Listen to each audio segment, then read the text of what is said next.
किया था? तो ग्राहम बेल ने किया था। ग्राहम बेल ने माइक्रोफोन का आविष्कार ग्राहम बेल ने किया था। अगला प्रश्न है, मधुमेह रोग होता है, मधुमेह रोग जो है वो होता है किसकी कमी से? तो इंसुलिन के कमी से, इंसुलिन के कमी से या अभाव से, इंसुलिन के अभाव से मधुमेह रोग होता है। अगला प्रश्न देखेंगे। अगला प्रश्न है, स्कर्वी रोग होता है, स्कर्वी, स्कर्वी विटामिन सी के कमी से होता है। स्कर्वी रोग विटामिन सी के कमी के कारण होता है। अगला प्रश्न है, सूर्य ग्रहण होता है, सूर्य ग्रहण, सूर्य ग्रहण होता है जब चंद्रमा सूर्य एवं पृथ्वी के बीच आता है। जब चंद्रमा, चंद्रमा सूर्य और पृथ्वी के बीच आ जाती है तो सूर्य ग्रहण होता है। अगला प्रश्न है, पेसमेकर, पेसमेकर संबंधित है, पेसमेकर संबंधित है, पेसमेकर संबंधित है,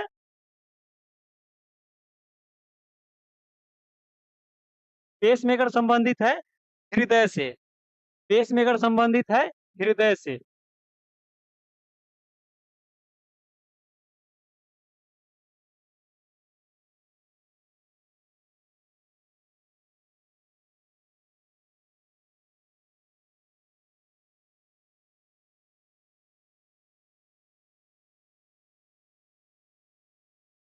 अगला प्रश्न देखेंगे, हीरा और ग्रेफाइट, हीरा और ग्रेफाइट, हीरा और ग्रेफाइट एक जैसे नहीं, एक जैसे नहीं दिखते क्योंकि हीरा और ग्रेफाइट, हीरा और ग्रेफाइट क्या है? कार्बन का अयस्क है, अपरूप है, लेकिन एक जैसे नहीं दिखते हैं। क्यों एक जैसे क्यों नहीं दिखते हैं? दोनों के कार्बन, दोनों के कार्बन परमाणु, कार्बन परमाणु, कार्बन परमाणुओं की संरचना, संरचना अलग अलग होती है। कार्बन परमाणु की संरचना दोनों का अलग अलग होता है, इसीलिए दोनों एक जैसा दिखाई नहीं देता है, लेकिन दोनों कार्बन का ही अपरूप है। ग्रेफाइट का प्रयोग कहाँ पर किया जाता है? तो पेंसिल में किया जाता है, पेंसिल में। अगला प्रश्न देखेंगे, प्राकृतिक बहुलक, प्राकृतिक बहुलक है, प्राकृतिक बहुलक है क्या? रबर, रबर क्या है? प्राकृतिक बहुलक है। अगला प्रश्न है, कच्चे फलों को, कच्चे फलों को कृत्रिम ढंग से, कृत्रिम ढंग से पकाने के लिए, पकाने के लिए प्रयोग किया जाता है। किसका प्रयोग किया जाता है? तो कृत्रिम ढंग से पकाने के लिए एसिटिलीन गैस का प्रयोग किया जाता है, एसिटिलीन गैस का। और एसिटिलीन गैस कहाँ से आता है? तो कैल्शियम कार्बाइड को, कैल्शियम कार्बाइड को जब जल से अभिक्रिया करता है, जल से कैल्शियम कार्बाइड, तो एसिटिलीन गैस बनता है, ये गैस बनता है एसिटिलीन गैस। कैल्शियम कार्बाइड से जब जल अभिक्रिया करता है तो एसिटिलीन गैस बनता है, और इससे कृत्रिम ढंग से फल को पकाया जाता है। जो हम लोग पकाते हैं, केला उला जो पकाते हैं हम लोग कार्बाइड से, तो वो एसिटिलीन गैस होता है। और पेड़ में जो अपने आप जो पक जाता है केला या कोई भी फल, तो उसमें कौन सा गैस होता है? तो एथिलीन होता है, एथिलीन, इथी इथिलीन होता है, एथिलीन, इथिलीन होता है। अगला प्रश्न देखेंगे।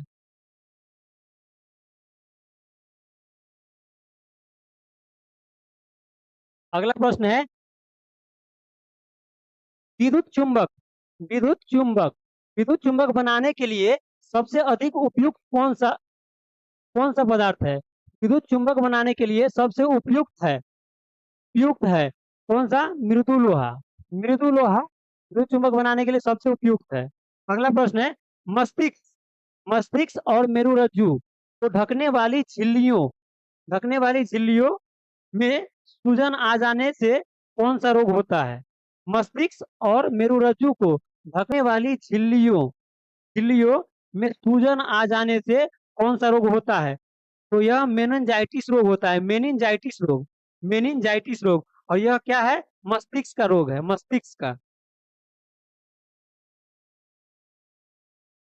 अगला प्रश्न देखेंगे।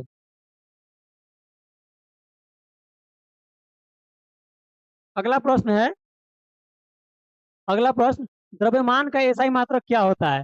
द्रव्यमान का एसआई मात्रक क्या होता है? किलोग्राम होता है। द्रव्यमान का एसआई मात्रक किलोग्राम होता है, किलोग्राम।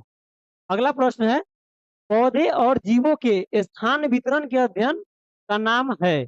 पौधे और जीवों, पौधे और जीवों के स्थान वितरण का अध्ययन का नाम क्या है? तो इसका नाम है बायोजियोग्राफी। बायोजियोग्राफी। बायोजियोग्राफी। अगला प्रश्न देखेंगे। अगला प्रश्न है, क्षेत्रफल एक राशि है। क्षेत्रफल जो है वो कैसी राशि है? तो अदिश राशि है। अदिश राशि। अदिश राशि कहने का मतलब है कि इसमें दिशा नहीं है। दिशा नहीं है। दिशा नहीं है, केवल परिमाण होता है। परिमाण। केवल परिमाण होता है, दिशा नहीं होता है, उसे हम अदिश राशि कहते हैं। अगला प्रश्न है, सौर मंडल का सबसे बड़ा ग्रह। सौर मंडल का सबसे बड़ा ग्रह कौन सा है? तो बृहस्पति है। सौर मंडल का सबसे बड़ा ग्रह बृहस्पति है। और सूर्य के सबसे नजदीक का ग्रह कौन सा है? बुध है। बुध। बुध। और सूर्य की परिक्रमा सबसे कम दिनों में कौन करता है? तो बुध ही करता है। कितने दिनों में? तो 88 दिनों में। 88 दिनों में करता है।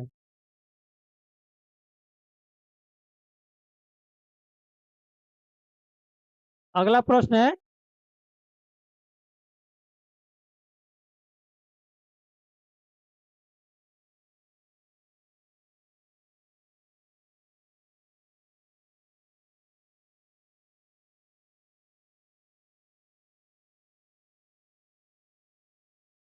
घायल शायर। Good evening sir, good evening, good evening. आप लोग जुड़ जाइए और क्लास कीजिए। 2-3 बार रिपीट कीजिएगा, सब याद हो जाएगा।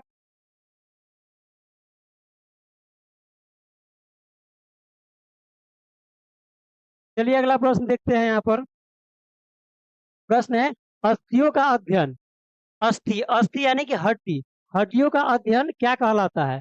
हड्डियों का अध्ययन क्या कहलाता है? तो हड्डियों का अध्ययन ऑस्टियोलॉजी। ऑस्टियोलॉजी कहलाता है। हड्डियों का अध्ययन ऑस्टियोलॉजी कहलाता है। ऑस्टियोलॉजी। ऑस्टियोलॉजी। अगला प्रश्न है, प्रोटीन का सबसे अधिक समृद्ध स्रोत। प्रोटीन का प्रोटीन का सबसे अधिक समृद्ध स्रोत क्या है? तो सोयाबीन है। सोयाबीन। सोयाबीन और मशरूम। सोयाबीन और मशरूम। सबसे ज्यादा प्रोटीन जो पाया जाता है वो मशरूम में पाया जाता है, और उसके बाद सोयाबीन में पाया जाता है। तो मशरूम और सोयाबीन क्या है? प्रोटीन का सबसे सबसे समृद्ध स्रोत है। सबसे समृद्ध स्रोत है। अगला प्रश्न है, ध्वनि तरंगे। ध्वनि तरंगे यात्रा नहीं कर सकती है। ध्वनि तरंगे यात्रा नहीं कर सकती है निर्वात से होकर। निर्वात से होकर। निर्वात का मतलब क्या होता है? निर्वात का मतलब ऐसा क्षेत्र होता है जहां पर हवा नहीं हो। जहां पर हवा नहीं हो। हवा नहीं हो। हवा नहीं हो, उसे निर्वात कहते हैं। निर्वात कहते हैं। अगला प्रश्न है। अगला प्रश्न है, अंतरिक्ष यात्री को अंतरिक्ष लगता है। अंतरिक्ष यात्री को अंतरिक्ष यात्री को अंतरिक्ष कैसा दिखता है? तो काला दिखाई देता है। काला दिखाई देता है। काला।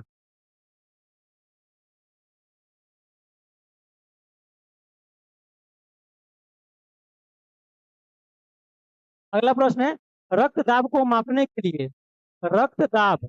रक्तदाब को मापने के लिए। रक्तदाब को मापने के लिए प्रयोग किया जाता है। रक्तदाब को मापने के लिए किस मीटर का प्रयोग किया जाता है? कौन से मीटर का? तो एस्फिनो एस्फिग्नो एस्फिग्नो मैनोमीटर। एस्फिग्नो मैनोमीटर का प्रयोग किया जाता है। एस्फिग्नो मैनोमीटर का प्रयोग किया जाता है।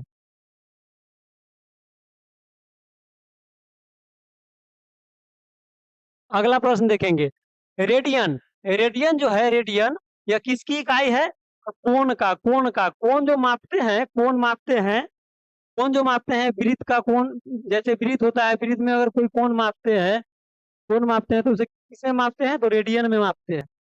रेडियन में मापते हैं। तो रेडियन क्या है? कोण मापने की इकाई है रेडियन।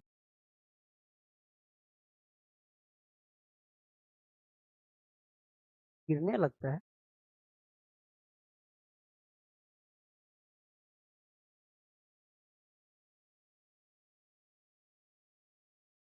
चलिए अगला प्रश्न देखेंगे। खून की कमी को खून की कमी को क्या कहा जाता है? खून की कमी को क्या कहा जाता है?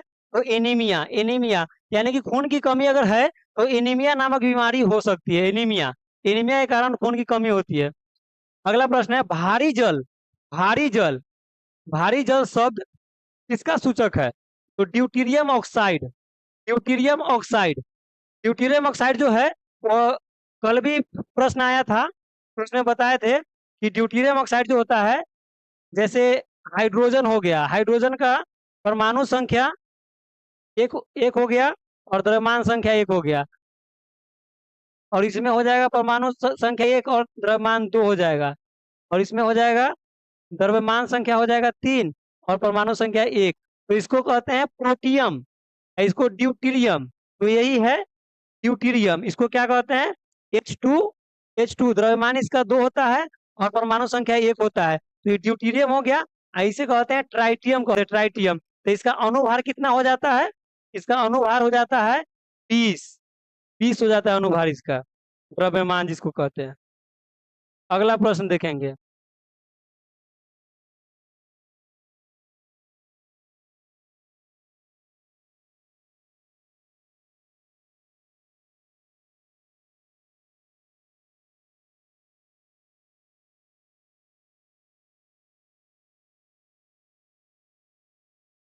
अगला प्रश्न है, विटामिन जो आंखों के लिए अच्छा होता है, विटामिन, वह विटामिन जो आंखों के लिए बहुत ही फायदेमंद होता है, कौन सा है? Vitamin A, vitamin A. और विटामिन ए जो है सर्वोत्तम रूप से किसमें पाया जाता है? तो गाजर में, गाजर में पाया जाता है विटामिन ए, विटामिन ए। इसका रासायनिक नाम क्या है विटामिन ए का? Retinol, retinol, retinol, retinol.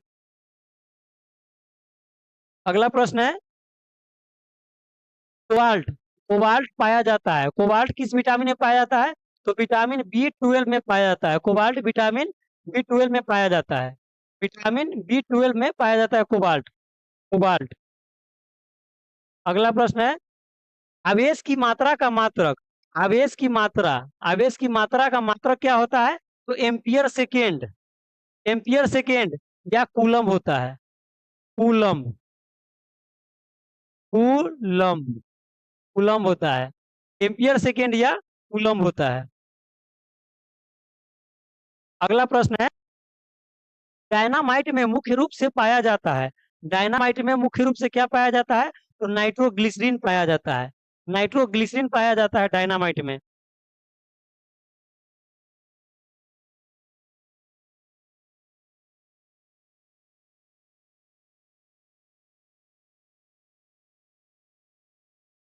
अगला प्रश्न है, शरीर में एनीमिया रोग है, शरीर में एनीमिया रोग जो है, एनीमिया रोग वो उत्पन्न होता है कैसे? तो आयरन की कमी से, शरीर में एनीमिया रोग आयरन की कमी से हो, आयरन की कमी से उत्पन्न होता है, आयरन की कमी से।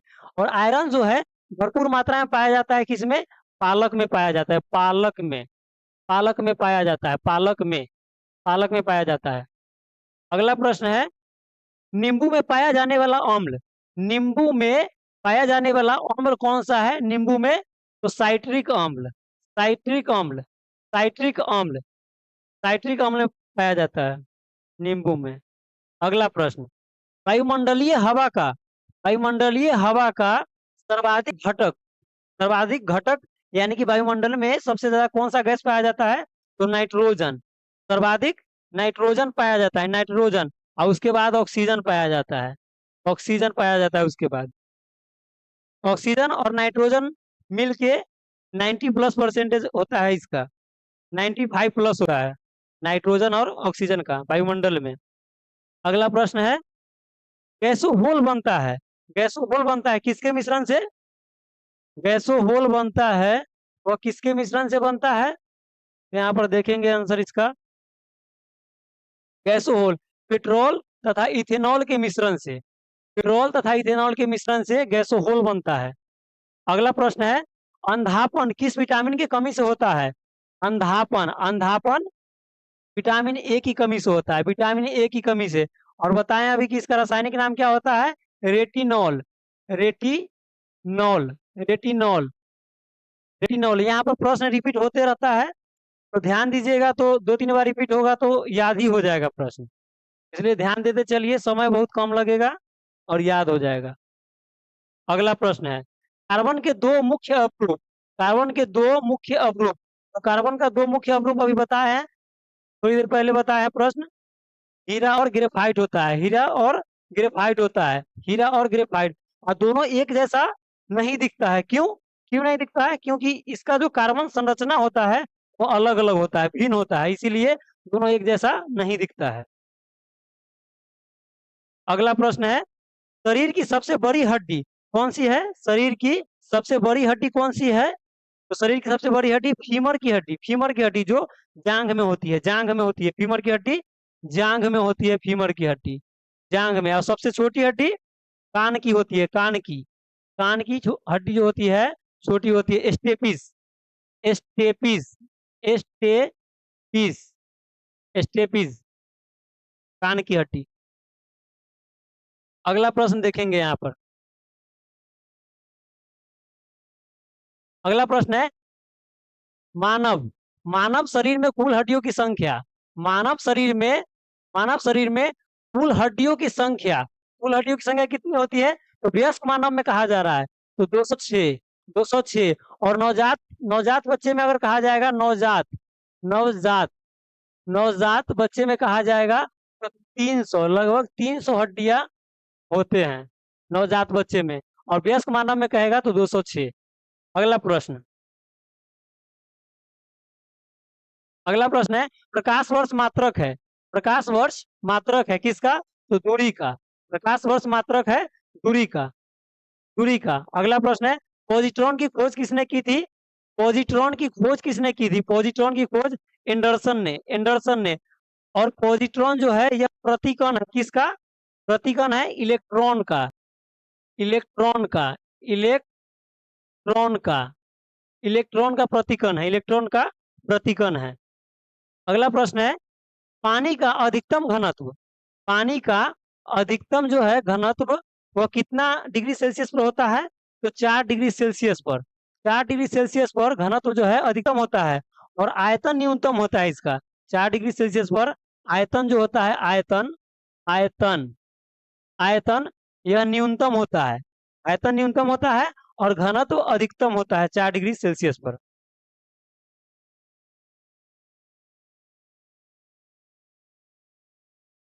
अगला प्रश्न है, अगला प्रश्न है, सूर्य की पराबैंगनी किरणों से, सूर्य की पराबैंगनी किरणों से पृथ्वी की रक्षा, पृथ्वी की रक्षा करता है कौन? ओजोन परत, ओजोन परत, ओजोन परत रक्षा करता है। जब सूर्य से पराबैंगनी किरणें निकलती है तो ओजोन परत जो है वह पराबैंगनी किरणों को पृथ्वी पर आने नहीं देती है।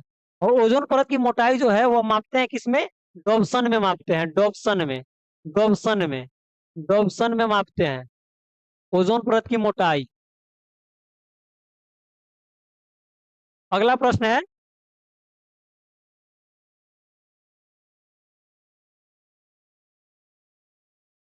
अगला प्रश्न है, डायनमो का आर्मेचर, डायनमो का आर्मेचर बना होता है किसका? तो इस्पात का बना होता है। डायनमो का आर्मेचर जो है वह इस्पात का बना होता है, इस्पात का।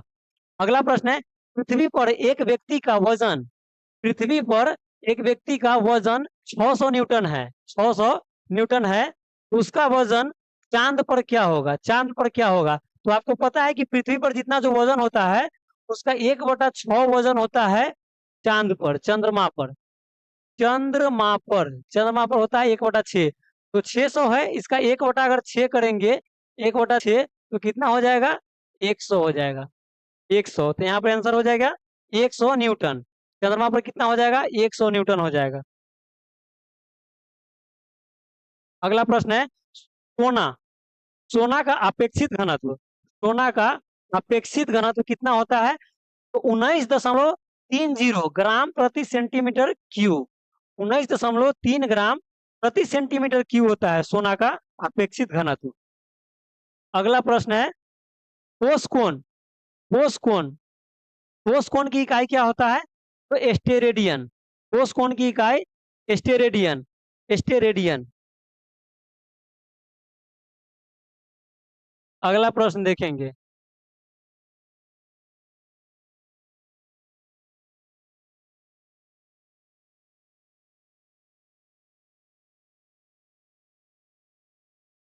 मॉडल सेट है 6 तक कल हो गया था, आज है 7, 8, 9, 7, 8, 9 होगा आज। 7 नंबर देखेंगे मॉडल सेट।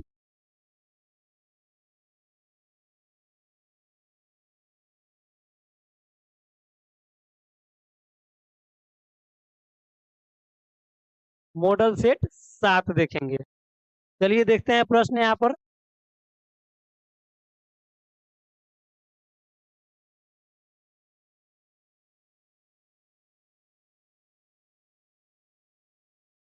प्रश्न है यहाँ पर, विद्युत धारा मापा जाता है। विद्युत धारा जो है वह मापा जाता है आमीटर में। आमीटर में मापा जाता है, आमीटर में। विद्युत धारा आमीटर में मापा जाता है। और इसका सूत्र जो होता है धारा का, ओम का जो सूत्र होता है, ओम के नियम पर आधारित, वो क्या होता है, V बराबर आई आर होता है। I R. तो आई क्या है, धारा है। तो आई बराबर क्या हो जाएगा, आई बराबर हो जाएगा,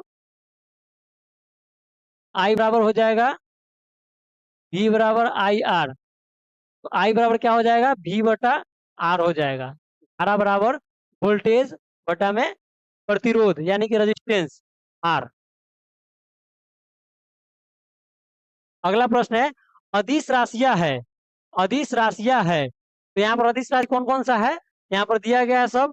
कार्य, ऊर्जा, ताप, समय, चाल, ये सब क्या है, ये सब अदिश राशि है। अदिश राशि कहने का मतलब कि इसमें दिशा नहीं हो, जिसमें दिशा नहीं हो, दिशा, जिसमें दिशा नहीं हो, दिशा नहीं हो, वह अदिश राशि है।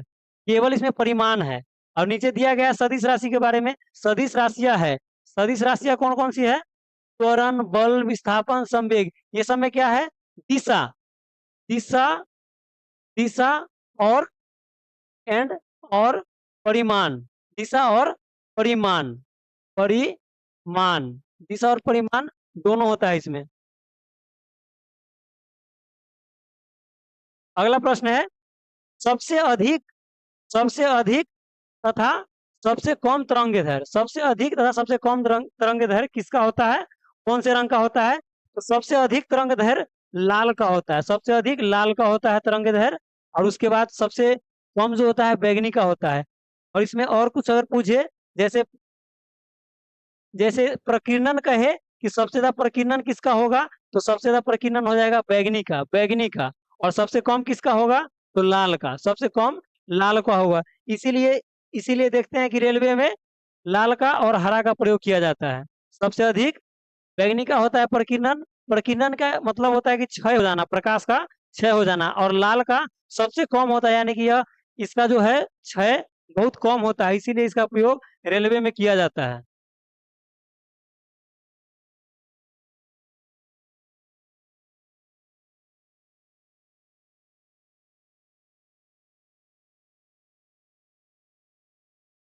अगला प्रश्न है, सर्वाधिक प्रत्यास्थ, सर्वाधिक प्रत्यास्थ, प्रत्यास्थ यानी कि तन्य, तन्य योग्य हो, सर्वाधिक प्रत्यास्थ पदार्थ कौन सा है, तो स्टील है, स्टील है, स्टील सर्वाधिक प्रत्यास्थ स्टील है। अगला प्रश्न है, सबसे कठोर धातु कौन सा है, सबसे कठोर धातु प्लेटिनम है।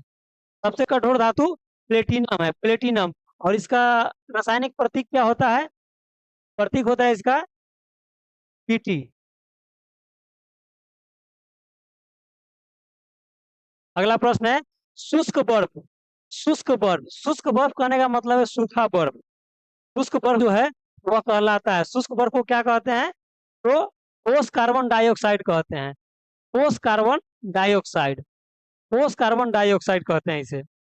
अगला प्रश्न है, परमाणु के नाभिक में रहते हैं, परमाणु के नाभिक में रहते हैं, परमाणु के नाभिक में कौन कौन से कण रहते हैं, प्रोटॉन, प्रोटॉन और न्यूट्रॉन, प्रोटॉन और न्यूट्रॉन। और इलेक्ट्रॉन कहाँ रहता है, इलेक्ट्रॉन, इलेक्ट्रॉन कहाँ रहता है, परमाणु के चारों ओर चक्कर लगाता है इलेक्ट्रॉन। इलेक्ट्रॉन ऋणात्मक होता है, प्रोटॉन धनात्मक होता है, और ये न्यूट्रॉन जो है आवेशहीन होता है, आवेशहीन होता है।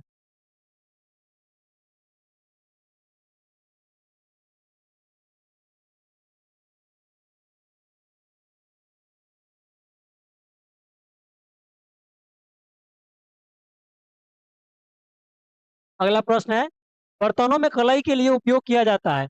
बर्तन का जो कलई करते हैं, कलई, कलई करते हैं, तो उसमें क्या उपयोग किया जाता है, तो अमोनियम क्लोराइड का उपयोग करते हैं, अमोनियम क्लोराइड, अमोनियम क्लोराइड। अगला प्रश्न है, पटाखों, पटाखों में हरा रंग, पटाखों में जो पटाखा जो हम लोग छोड़ते हैं दीपावली में या दशहरा में, तो उसमें जो हरा रंग निकलता है, हरा रंग, वह किसके कारण निकलता है? तो बेरियम के कारण निकलता है, बेरियम के कारण। और लाल रंग जो निकलता है लाल, वह किसके कारण निकलता है? तो एस्ट्रोनशियम, एस्ट्रॉन एस्ट्रोनशियम एस्ट्रोनशियम एस्ट्रोनशियम के कारण लाल रंग निकलता है। और हरा रंग हो गया यहाँ पर बेरियम के कारण। अगला प्रश्न है, अगला प्रश्न है, नन स्टिक नन स्टिक बर्तन के व्रत बने होते हैं किसके? टेफलॉन के। नॉन स्टिक बर्तन के व्रत बने होते हैं टेफलॉन के। अगला प्रश्न है, वायुमंडल में नहीं पाया जाने वाला अक्रिय गैस कौन सा है? वायुमंडल में अक्रिय गैस कौन सा है जो नहीं पाया जाता है? तो रेडॉन। रेडॉन जो है अक्रिय गैस है जो नहीं पाया जाता है। और यह पीरियोडिक टेबल में कितने वर्ग में होता है? कितने वर्ग में होता है अक्रिय गैस? जितना जो अक्रिय गैस है वो कितने नंबर के वर्ग में होता है? तो 18, वर्ग 18 में होता है, वर्ग 18 में होता है अक्रिय गैस, अक्रिय गैस। और इसकी बाहरी कक्षा में 8 इलेक्ट्रॉन होता है।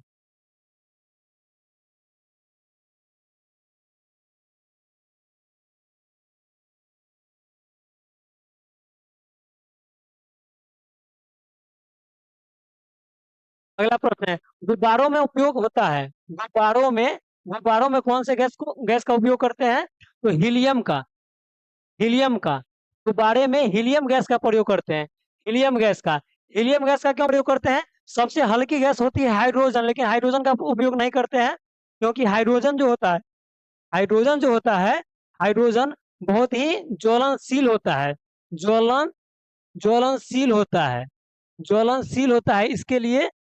इसके लिए हाइड्रोजन का प्रयोग नहीं करते हैं और हीलियम का प्रयोग करते हैं, हीलियम का प्रयोग करते हैं। अगला प्रश्न है, अगला प्रश्न है, फोटोग्राफी में फोटोग्राफी में फोटोग्राफी में उपयोग किया जाता है किसका? तो सिल्वर ब्रोमाइड का फोटोग्राफी में उपयोग किया जाता है। अगला प्रश्न है, जल की जल की अस्थायी कठोरता जल की अस्थायी कठोरता जल की अस्थायी कठोरता कारण क्या होता है? जल की अस्थायी कठोरता का कारण होता है कैल्शियम एवं मैग्नीशियम के बाइकार्बोनेट का घुला रहना।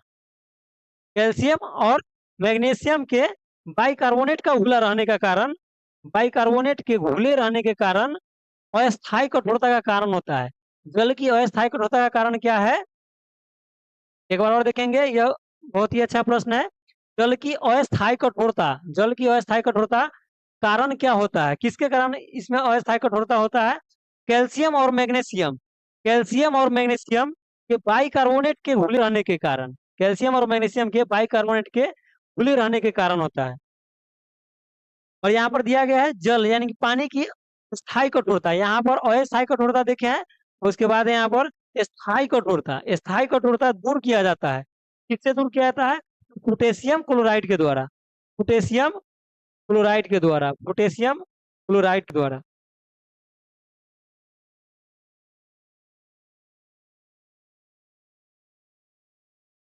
अगला प्रश्न है, लोहे लोहे को लोहे को जंग से बचाने के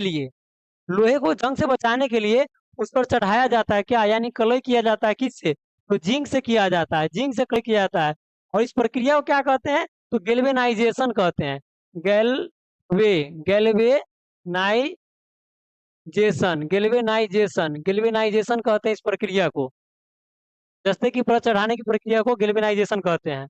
अगला प्रश्न है, अगला प्रश्न है, विद्युत का सबसे अच्छा सुचालक विद्युत का सबसे अच्छा सुचालक कौन सा है? चांदी है, चांदी यानी कि अर्जेंटम एजी। इसका परमाणु संख्या कितना होता है? 47। अगला प्रश्न है, अगला प्रश्न है, कृत्रिम वर्षा के लिए प्रयोग में लाया जाता है, कृत्रिम वर्षा के लिए क्या प्रयोग में लाया जाता है? तो सिल्वर आयोडाइड के द्वारा हम कृत्रिम वर्षा भी करा सकते हैं। तो यहाँ पर क्या हो गया? कृत्रिम वर्षा के लिए क्या प्रयोग करते हैं? तो सिल्वर आयोडाइड का। अगला प्रश्न है, लोहा लोहा निकेल एवं क्रोमियम ये मिश्र धातु है। लोहा निकेल और क्रोमियम स्टेनलेस स्टील में प्रयोग किया जाता है। यानी कि स्टेनलेस स्टील जो हम बनाते हैं उसमें लोहा, निकेल और क्रोमियम तीनों मिलाया जाता है। तीनों के मिश्र धातु को ही स्टेनलेस स्टील कहते हैं। लोहा, निकेल, क्रोमियम, लोहा, निकेल, क्रोमियम।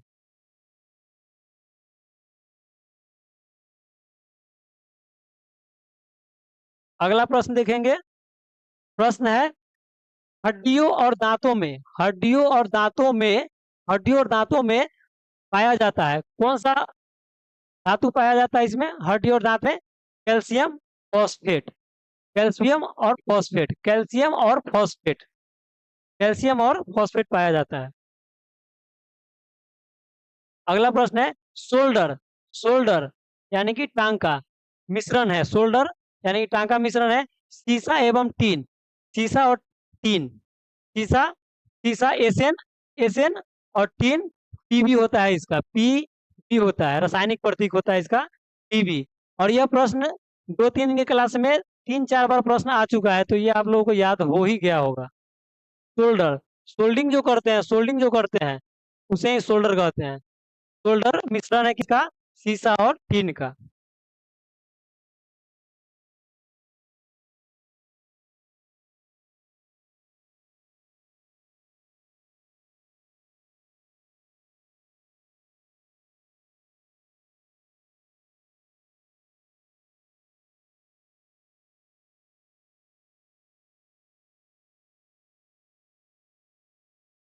अब मॉडल सेट 8 है, इसके बाद एक और बचेगा मॉडल सेट।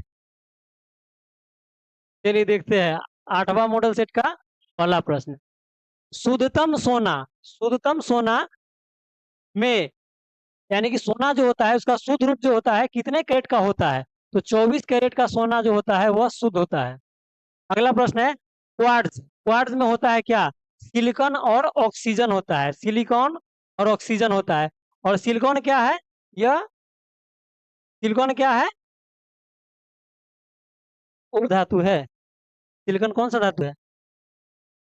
आप लोग कमेंट करके बताइए कि सिलिकॉन जो है वो उपधातु है या अधातु है, बताइए तो जल्दी।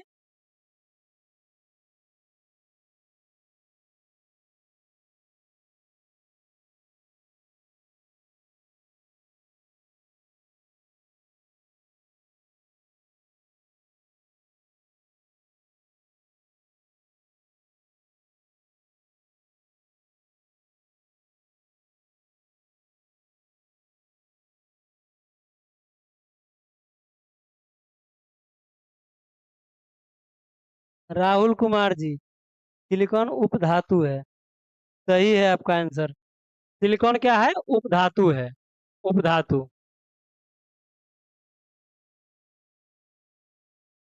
चलिए अगला प्रश्न देखते हैं। लोहे का सबसे शुद्धतम रूप, लोहा जो होता है, लोहा में कई प्रकार का लोहा होता है, तो इसमें शुद्धतम रूप का कौन सा लोहा होता है? ढलवा लोहा होता है, पिटवा लोहा होता है? पिटवा लोहा जो होता है यह शुद्धतम रूप है, पिटवा लोहा शुद्धतम रूप है, लोहे का शुद्धतम रूप है पिटवा लोहा। अगला प्रश्न है, सबसे कठोर पदार्थ, सबसे कठोर पदार्थ जो है वह हीरा है, सबसे कठोर पदार्थ हीरा है। और सबसे कठोर अगर धातु कहे, सबसे कठोर अगर धातु कहे, धातु, धातु अगर कहे सबसे कठोर, तो कौन सा हो जाएगा? अभी इससे पहले हम लोग देखे हैं, प्लेटिनम हो जाएगा, प्लेटिनम यानी कि पीटी, प्लेटिनम।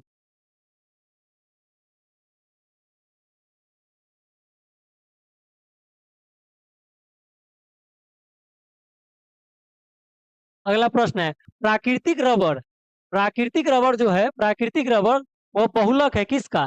प्राकृतिक रबर बहुलक है आइसोप्रीन का, आइसोप्रीन का बहुलक है प्राकृतिक रबर, प्राकृतिक रबर जो है वह बहुलक है आइसोप्रीन का, आइसोप्रीन का।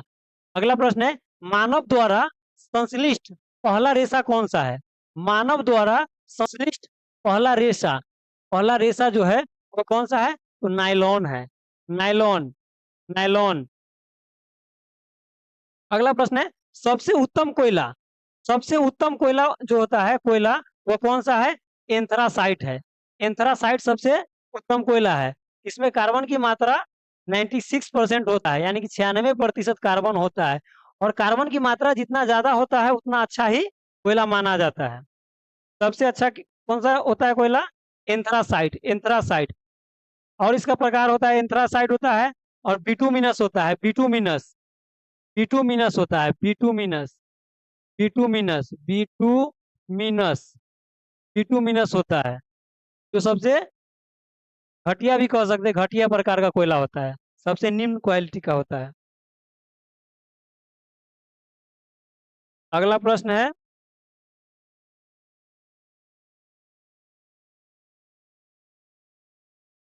सबसे हल्की धातु। सबसे हल्की धातु कौन सी है? सबसे हल्की धातु लिथियम है। सबसे हल्की धातु लिथियम है। सबसे हल्की धातु लिथियम है। आप लोग बताइएगा कि लिथियम जो है पीरियोडिक टेबल में आवर्त संख्या कितने में है और वर्ग संख्या कितने में है? बताइएगा आप लोग कमेंट करके कि लिथियम जो है पीरियोडिक टेबल में आवर्त संख्या कितने में और वर्ग संख्या कितने में है? बताइए तो आप लोग। लिथियम, लिथियम के बारे में बताइएगा, लिथियम के बारे में। लिथियम कितने आवर्त में और कितने वर्ग में है?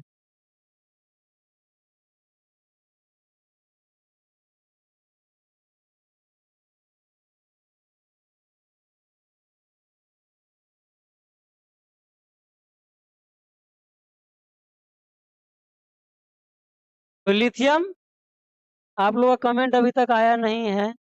वर्ग एक, राहुल कुमार जी, वर्ग एक। और आवर्त, आवर्त दो। सही है आपका जवाब। चलिए ऐसे ही याद करते रहिए। क्या बताए? वर्ग एक, वर्ग एक। वर्ग को हम समूह भी कहते हैं, समूह, समूह। तो समूह एक हो गया, समूह एक। और आवर्त, आवर्त, आवर्त, आवर्त संख्या दो में होता है। ऐसे ही याद करते रहिए और रिवीजन कीजिए, याद हो जाएगा। अगला प्रश्न है, कांसा। कांसा जो है वो मिश्र धातु है किसका? कांसा मिश्र धातु है तांबा व टीन का। तांबा और टीन का मिश्र धातु है कांसा। तांबा और टीन का मिश्र धातु है कांसा, कांसा। तांबा, तांबा का रासायनिक प्रतीक क्या होता है? Copper, Cu, copper. और टीन का क्या होता है? टीन का क्या होता है? टीन का एसेन होता है, टीन का एसेन होता है। याद रखिएगा, रासायनिक प्रतीक भी कभी कभी एग्जाम में डायरेक्ट ऑनलाइनर प्रश्न के रूप में पूछा जाता है। याद रखिएगा, टीन का एसेन, एसेन। अगला प्रश्न है, अगला प्रश्न है, एक पिको सेकेंड, एक पिको सेकेंड बराबर कितना होता है? एक पिको सेकेंड बराबर होता है 10 के पावर -12 सेकेंड। 10 का पावर -12 सेकेंड होता है एक पिको सेकेंड बराबर। एक पिको सेकेंड बराबर -10 का पावर -12 सेकेंड होता है।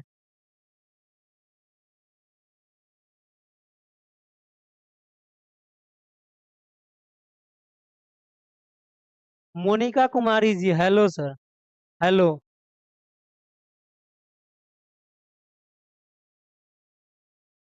प्रणाम सर जी, मोनिका कुमारी जी, प्रणाम प्रणाम। चलिए आप लोग याद कीजिए और 2-3 बार प्रश्न को रिपीट कर लीजिएगा ताकि याद हो जाए। और प्रश्न रिपीट होते जाता है, अगले क्लास में अगर आएंगे कल तो ये सब प्रश्न भी रिपीट होगा। और रिपीट होगा इसका मतलब है कि याद हो जाना तय है। तो देखेंगे अगला प्रश्न। ज्यादा समय नहीं लेना है क्योंकि रिवीजन कर रहे हैं, तो याद करना सबसे बड़ी लक्ष्य है। याद करेंगे इसको, बस देख लेना है, एक बार देख लेंगे तो याद हो जाएगा। अगला प्रश्न है, फलों को पकाने के लिए, फलों को पकाने के लिए, ये वाला प्रश्न अभी से पहले हम लोग देखे हैं। फलों को पकाने के लिए प्रयोग किया जाता है, कौन सा गैस प्रयोग किया जाता है? फलों को पकाने के लिए यहाँ पर कृत्रिम और प्राकृतिक रूप से नहीं दिया गया है। तो यहाँ पकाने के लिए अगर कह रहा है तो यहाँ कृत्रिम रूप से हम देखेंगे। तो acetylene gas, acetylene gas, acetylene gas कैसे बनता है? तो कैल्शियम कार्बाइड, कैल्शियम कार्बाइड जो होता है वह जब जल से अभिक्रिया करता है, जल से अभिक्रिया करता है H2O से, तो कैल्शियम कार्बाइड बनता है। कैल्शियम, कैल्शियम कार्बाइड और जल का मिश्रण क्या होता है? एसिटिलीन गैस बनता है। और प्राकृतिक रूप से अगर कहे, जो पेड़ पौधे में अपने आप जो पकता है, केला या कोई भी फल, आम जो पकता है, तो वह पकता है तो उसमें एथिलीन गैस होता है। एथिलीन, इथिलीन, इथिलीन होता है, इथिलीन होता है।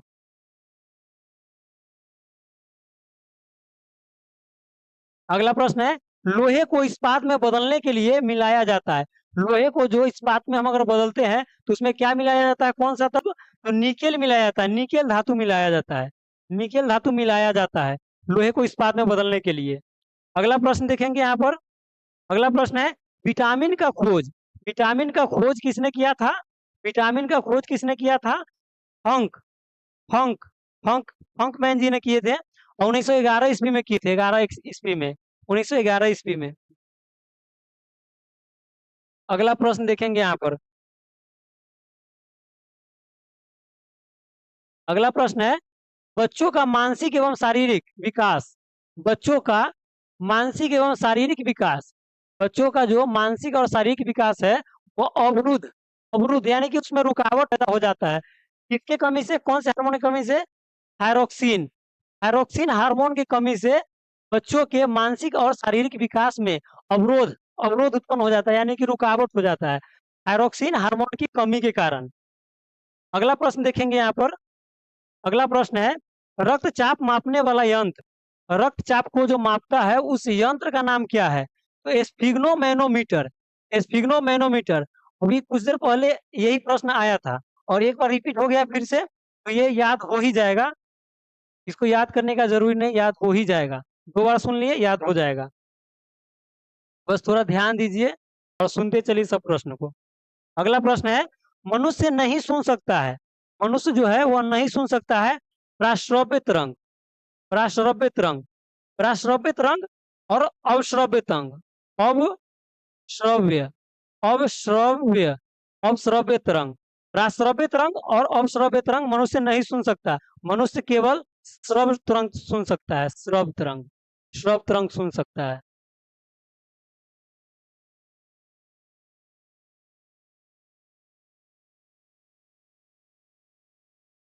अगला प्रश्न है, श्वेत रक्त का श्वेत रक्त का औसतन, औसतन जीवन काल, श्वेत रक्त का औसतन जीवन काल कितना होता है?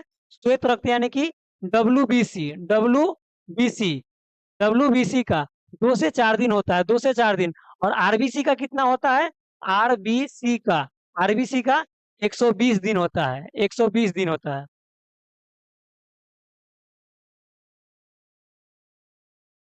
अगला प्रश्न है, वायुमंडल में नाइट्रोजन कितना प्रतिशत होता है? नाइट्रोजन, वायुमंडल में नाइट्रोजन, ये भी प्रश्न रिपीट हो चुका है, 78%, वायुमंडल में 78% नाइट्रोजन होता है। और नाइट्रोजन प्लस ऑक्सीजन, नाइट्रोजन और ऑक्सीजन मिला के 95 प्लस होता है, 95+ प्रतिशत होता है नाइट्रोजन और ऑक्सीजन मिला के। अगला प्रश्न है, स्थायी तथा अस्थायी, अस्थायी तथा अस्थायी कठोरता दूर किया जाता है, अस्थायी तथा अस्थायी कठोरता दूर किया जाता है सोडियम कार्बोनेट से, सोडियम कार्बोनेट के द्वारा अस्थायी तथा अस्थायी कठोरता, जल में जो कठोरता होता है स्थायी हो या अस्थायी हो दोनों को दूर किया जाता है सोडियम कार्बोनेट के द्वारा, सोडियम कार्बोनेट के द्वारा। अगला प्रश्न है, अगला प्रश्न देखेंगे यहाँ पर।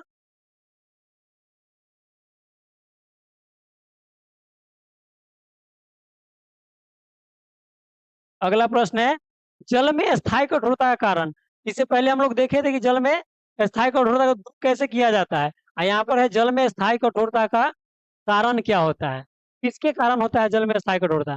कैल्शियम और, कैल्शियम और मैग्नीशियम के सल्फेट के कारण, कैल्शियम और मैग्नीशियम के सल्फेट के कारण अस्थायी कठोरता होता है। और अस्थायी कठोरता किसके कारण होता था? तो कैल्शियम और मैग्नीशियम के बाइकार्बोनेट के, बाइकार्बोनेट में घुले रहने के कारण होता है, कैल्शियम और मैग्नीशियम के bicarbonate, by carbonate, carbonate, bicarbonate के कारण अस्थायी कठोरता, अस्थायी कठोरता होता था। और यहाँ पर स्थायी कठोरता हो जाएगा कैल्शियम और मैग्नीशियम के सल्फेट के कारण। यहाँ पर दो ही यहाँ पर दो जगह देखना है, यहाँ पर, यहाँ इसमें सल्फेट को देखना है और यहाँ बाइकार्बोनेट को देखना है, क्योंकि मैग्नीशियम और कैल्शियम दोनों में समान है, मैग्नीशियम और कैल्शियम दोनों में है, बस सल्फेट और बाइकार्बोनेट को देखना है।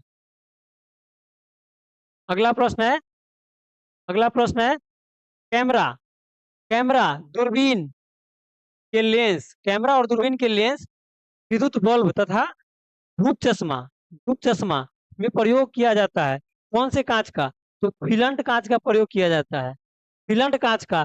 कैमरा दूरबीन, कैमरा दूरबीन के लेंस, कैमरा और दूरबीन के लेंस, विद्युत बल्ब और विद्युत बल्ब, विद्युत बल्ब, ये तीनों में, ये तीनों में, और एक और है यहाँ पर धूप चश्मा भी है। धूप चश्मा में कौन सा कांच का प्रयोग करते हैं? तो फिलंट कांच का। फिलंट कांच का प्रयोग कहाँ कहाँ करते हैं?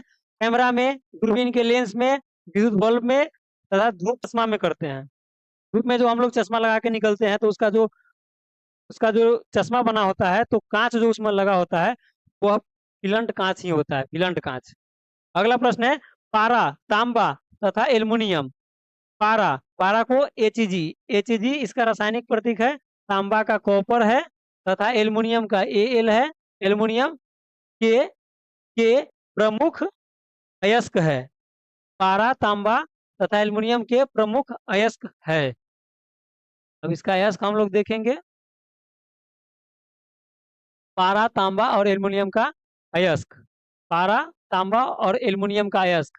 पारा, पारा का हो जाएगा सीने बार, पारा का सीने बार हो जाएगा, तांबा का क्यूपराइट हो जाएगा और एल्युमिनियम का बॉक्साइट, जो इससे पहले हम लोग देखे हैं प्रश्न। याद हो गया? पारा, पारा का सीने बार, तांबा का क्यूपराइट और एल्युमिनियम का बॉक्साइट का प्रमुख अयस्क है। अगला प्रश्न देखेंगे।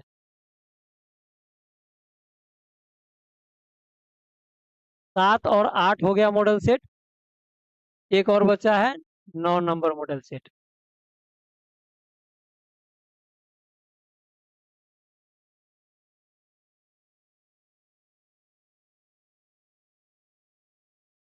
चलिए जल्दी कर लेते हैं इसको, आगे भी क्लास है।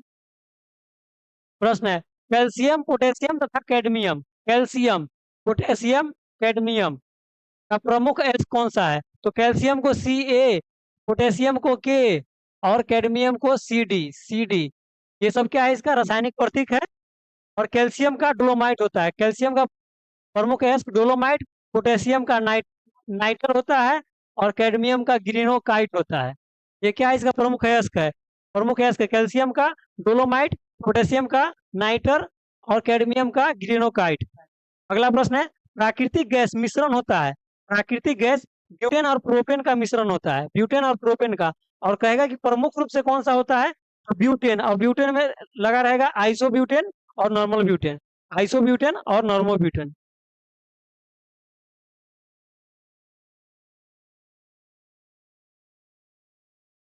अगला प्रश्न है एलपीजी, एलपीजी में गंध के लिए, एलपीजी में गंध के लिए, एलपीजी गैस जो होता है वो गंधहीन, रंगहीन होता है और इसमें गंध के लिए अलग से मिलाया जाता है।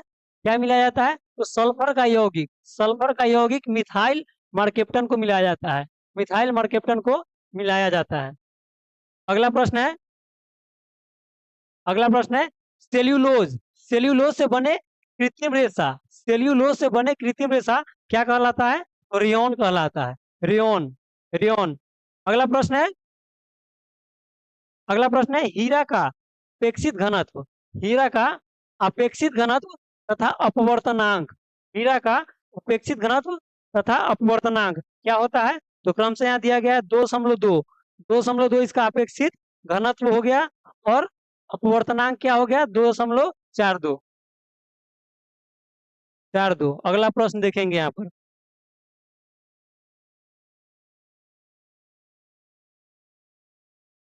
सामान्य ताप एवं दाब, सामान्य ताप एवं दाब, सामान्य ताप एवं दाब पर विभिन्न गैसों के 1 ग्राम अणु का आयतन कितना होता है? तो 1 ग्राम अणु का आयतन जो होता है वह 22.4 लीटर होता है। सामान्य ताप एवं दाब, सामान्य ताप एवं दाब पर विभिन्न गैसों के 1 ग्राम अणु का आयतन कितना होता है? तो 22.4 लीटर होता है। अगला प्रश्न है एक मोल, एक मोल बराबर कितना होता है? 6.023 गुने 10 के पावर 23 होता है, 6.023 गुना 10 के पावर 23 होता है, जिसे हम एवोगाड्रो संख्या भी कहते हैं। अगला प्रश्न है बर्फ का द्रव्यनांक, बर्फ का द्रव्यनांक यानी कि गलनांक एवं हिमांक यानी कि फ्रीजिंग जमनांक, 0 डिग्री सेल्सियस होता है।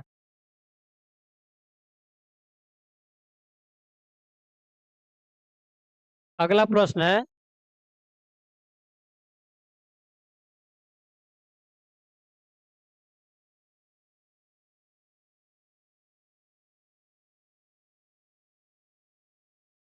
अगला प्रश्न है, रिएक्टर में नियंत्रक छड़ के रूप में क्या प्रयोग किया जाता है? तो कैडमियम और बोरॉन की छड़, कैडमियम और बोरॉन की छड़ का प्रयोग करते हैं नियंत्रक के रूप में, नियंत्रक के रूप में। अर्धचालक का उदाहरण है, अर्धचालक का उदाहरण है, अर्धचालक का उदाहरण कौन कौन सा तत्व है? तो कार्बन है, कार्बन, सिलिकॉन तथा जर्मेनियम, कार्बन, सिलिकॉन और जर्मेनियम। बिट्टू जी आप बता रहे थे अभी कि सिलिकॉन जो है वह क्या है? उपधातु बता रहे थे। सही है, चलिए ऐसे ही याद करते रहिए। अगला प्रश्न है, कांच में किस रंग का वेग सबसे अधिक तथा कम होता है? कांच में किस रंग का वेग, वेग सबसे अधिक और सबसे अधिक और कम होता है, कम होता है? लाल में, लाल और बैगनी में, लाल और बैगनी में। कांच में किस रंग का वेग सबसे अधिक होता है? तो कांच में लाल का सबसे अधिक और सबसे कम होता है बैगनी का, सबसे कम बैगनी का होता है, बैगनी का। अगला प्रश्न है, पानी में डूबा हुआ हवा, पानी में डूबा हुआ हवा का बुलबुला, हवा का बुलबुला कैसा व्यवहार करता है? तो अवतल लेंस की भांति व्यवहार करता है, अवतल लेंस की भांति व्यवहार करता है। अगला प्रश्न है, समतल दर्पण में बना प्रतिबिंब होता है, समतल दर्पण में जो प्रतिबिंब बना होता है वो कैसा होता है? काल्पनिक वस्तु के बराबर तथा उल्टा, काल्पनिक वस्तु के बराबर तथा उल्टा। और कैसा उल्टा होता है इसमें? कैसा उल्टा? पार्श्व उल्टा होता है, पार्श्व उल्टा, पार्श्व, पार्श्व उल्टा। पार्श्व उल्टा का मतलब होता है कि इस साइड का इस साइड और इस साइड का इस साइड।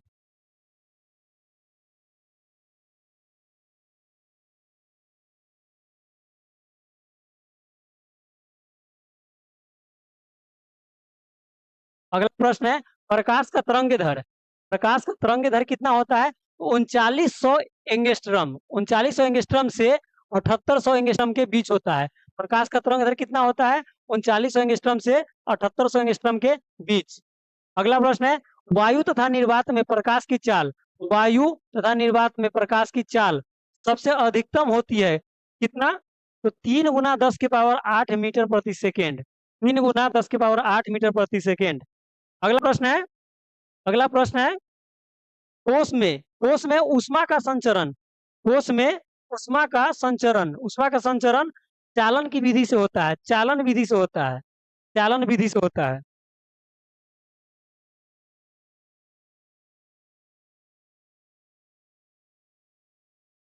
अगला प्रश्न है, कान पर ध्वनि का प्रभाव, कान पर जो ध्वनि का प्रभाव है यानी कि जो आवाज होता है वह कितना देर तक रहता है? तो 1/10 सेकेंड रहता है, 1/10 सेकेंड तक ध्वनि का प्रभाव रहता है।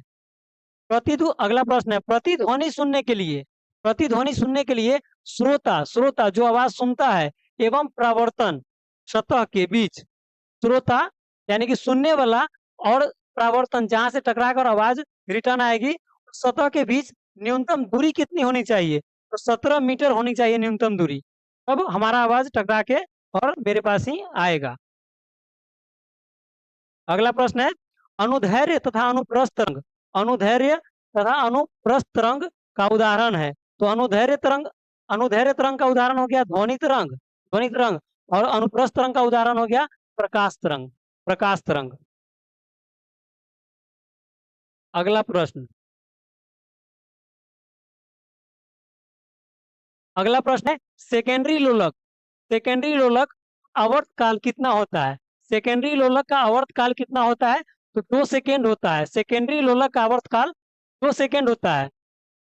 अगला प्रश्न है और लास्ट प्रश्न है, देखिएगा आप लोग, लास्ट प्रश्न है, लोलक का आवर्त काल निर्भर नहीं करता है, लोलक का आवर्त काल निर्भर नहीं करता है किस पर? द्रव्यमान पर, द्रव्यमान पर। और निर्भर किस पर करता है? तो लंबाई पर, लंबाई पर, लंबाई पर निर्भर करता है, लंबाई पर निर्भर करता है। लोलक का आवर्तकाल लंबाई पर निर्भर करता है, द्रव्यमान पर नहीं। ये लास्ट प्रश्न था।